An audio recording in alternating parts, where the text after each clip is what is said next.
Hey team.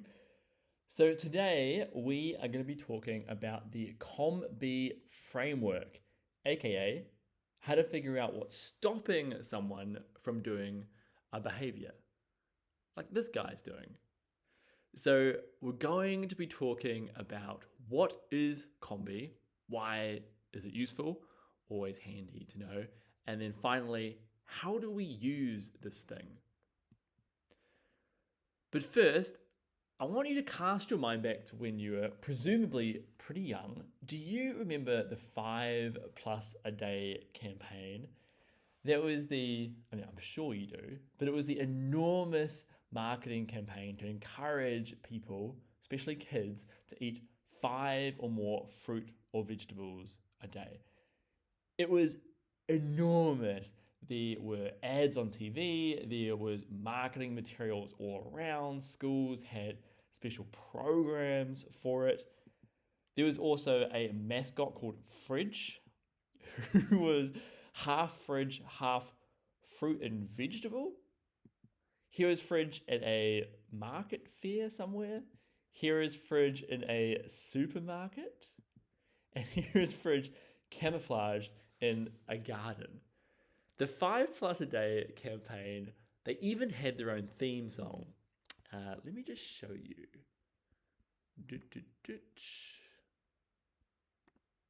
Here it is. 5 a day, 5 a day. We all know that's the healthy way. Fruits and vegetables, they're okay. A healthy way is 5 a day. I know. Amazing. So anyway, it was this huge marketing campaign, but what impact did it have? Well, the TLDR of it is that it had a pretty decent impact on raising awareness. That is, a lot more people understood they should eat more fruit and vegetables, but it had a small to no impact on people's actual behavior. That is, it did very little to actually get people to eat more fruit and vegetables. Like, what in the world happened? Like, why didn't it change behavior? Well, it's to do with something called solution jumping. Solution jumping is when you hear a problem, like people don't eat enough fruit and vegetables, and then you assume you jump to the solution. Well, they don't know they should. So if we tell them they should, then they will change their behavior. Not necessarily. Solution jumping, bad. Because often we make assumptions about how and why people behave, and often we're wrong. So with the 5+a day campaign, they assumed that people didn't know they should. So if we tell them they should eat more fruit and vegetables, then they will. But it turns out people, often weren't eating as much fruit and vegetables for other reasons. They tend to be more expensive than other types of food. They're often harder to get, all these types of reasons. So instead, there's something called solution stepping. So what that is you start with the problem, people aren't eating enough fruit and vegetables. Then you explore or try to understand that problem. Maybe you talk to some people, maybe you look at data, do focus groups, that sort of stuff. Then once you understand the problem, then you can start thinking about solutions. So that, my friends, is where COM-B comes into it. COM-B helps us with this explore part. So COM-B, as far as frameworks go in behavioral science, is super popular. So many different people and teams use it. If COM-B was in high school, it would be the popular person.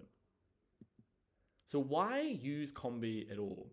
Because what COM-B helps us do is it is an exercise that helps us figure out what's stopping someone from doing a behavior. What are the barriers, in other words? Because once we know the barriers, then we can start knocking them down.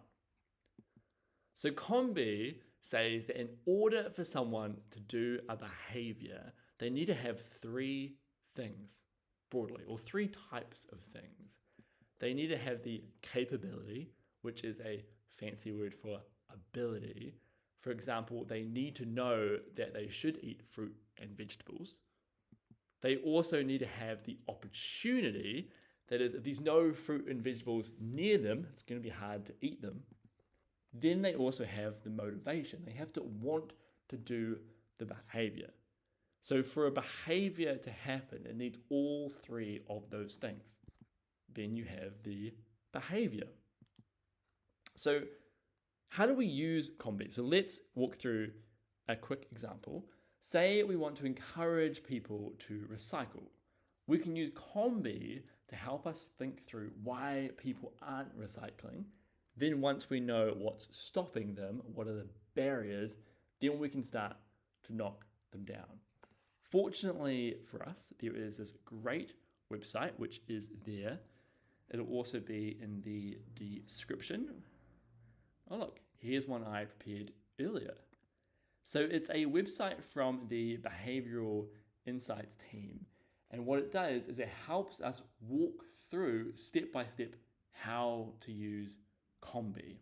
I've skipped through a couple of steps just for time, but what it does is it first tells you what COM-BE is. It gives you an example of how to use the tool.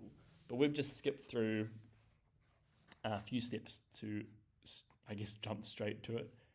So what you do here is you just type in basically what is the behavior you want to change.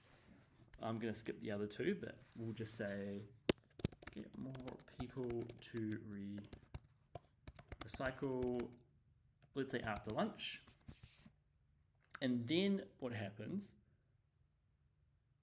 is it's going to start prompting us. So we're going to start with capability, and it's basically gives us a whole bunch of cards, and it says select the cards that you think are the barriers to the behavior you're trying to change. So we might start with cognitive skills. So do people understand how to recycle? Let's say they don't, we'll give that one a tick. Interpersonal skills, that's probably not a problem. Evaluating options, is it hard to make the right decision? So maybe we think people don't understand which bins to use. Attention span, maybe memory is a problem. Awareness, they might not be aware of the different options available. Maybe it's a physical ability barrier as well. And then once we've ticked all the cards we think are relevant, we click next. And oh look, opportunities. And then we just do the same thing. Opportunities in the environment. Are there opportunities to recycle? Wow, maybe there's not enough bins around. Resources and time. You know what? There's not a lot of prompts in the environment. Social and cultural norms. Definitely not the norm yet. Role models. Maybe there's not enough people role modeling recycling behavior. And then finally, motivations. So maybe people don't see recycling as being part of their identity. Beliefs about consequences, emotions. Is the behavior a habit? No. Belief in ability. Maybe if there was a recycling goal, that could happen. Oh, will it hold me accountable? So you get the point, right? It gives you these prompts, and then you just select the ones you think are relevant. And then it basically summarizes what you've done. So it's giving you the information you have or haven't entered in here. And then it's given you all these options. So all these potential things are barriers that might stop someone from recycling. And then, very cool, is you can just chuck in your name, email address, what have you, and it will send you a PDF of this. So the great thing about this is when you are working on understanding a problem, you might be doing interviews with people, you might be doing focus groups or reading other research or looking at data or whatever else you're doing to help understand the problem. And then you can keep using COM-BE to think about based on what you've learned, what are the barriers that are stopping people from doing the behavior? And then once you understand the barriers, which you basically will have a list of, then you can start thinking through, okay, what are the barriers that we can address? That finally is when you can start thinking about the solutions, which we will cover off in another video. But anyway, to wrap it up, COMBI is an exercise we use that helps us to figure out what is stopping someone from doing a behavior. And then once we understand what's stopping someone, we can start to think about solutions to knock those barriers down. Right, that's it. That's the video.